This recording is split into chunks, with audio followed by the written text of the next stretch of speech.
o grupo Parapsicologia, nós voltamos. O meu pai ainda não estava em Brasília e o meu pai ainda não tinha despertado nele o interesse pela ufologia. O interesse dele era demais na área do transcendental, como eu já disse aqui, mas a ufologia ele não era ligado nessas coisas.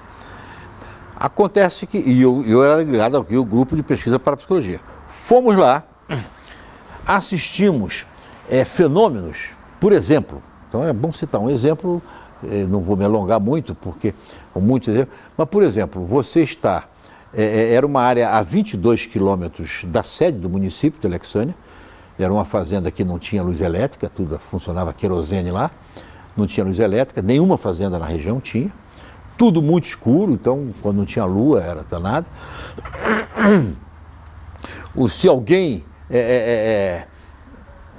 você tinha certeza se passava algum automóvel, porque você via o deslocamento do carro, você passava um avião lá no distante e tal, mas no final você estava dentro de uma grande bacia de terreno, uns 2 quilômetros ou 3 quilômetros circundando você dentro daquela bacia.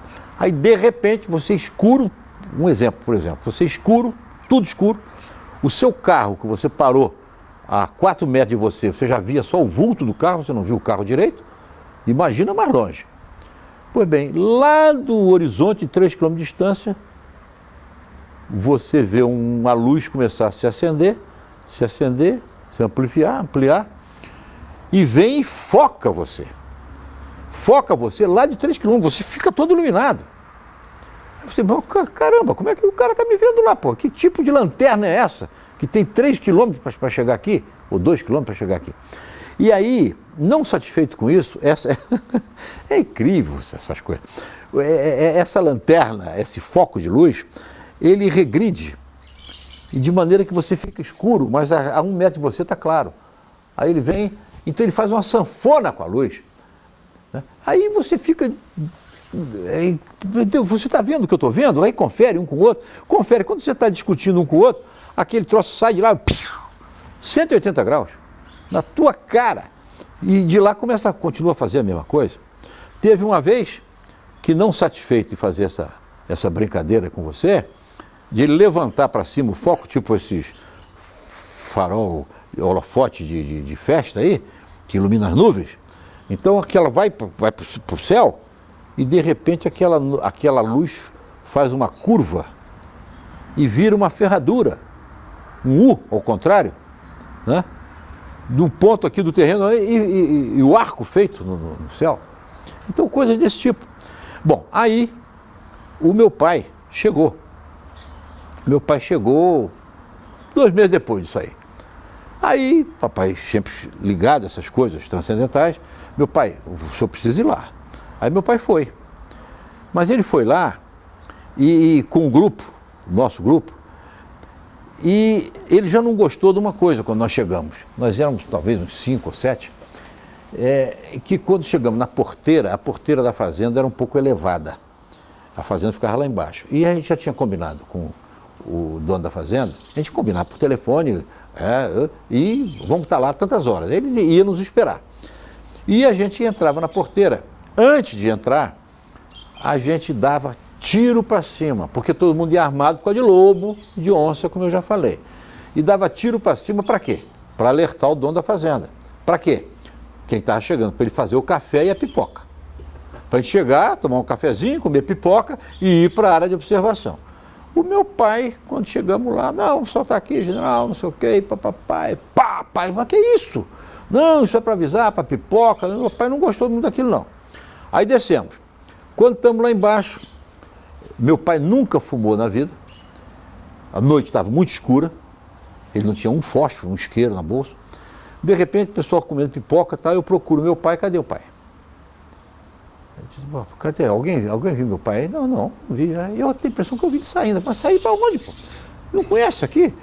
Aí eu fui, abri a porta para sair da casa, tudo escuro lá fora, eu digo, pai, Alfredo Moacir Uchoa, pai, não sei o quê.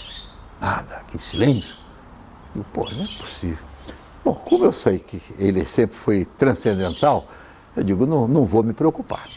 Aí voltei e digo, sei lá onde é que ele está, mas daqui a pouco ele vai aparecer aqui. não deu outra.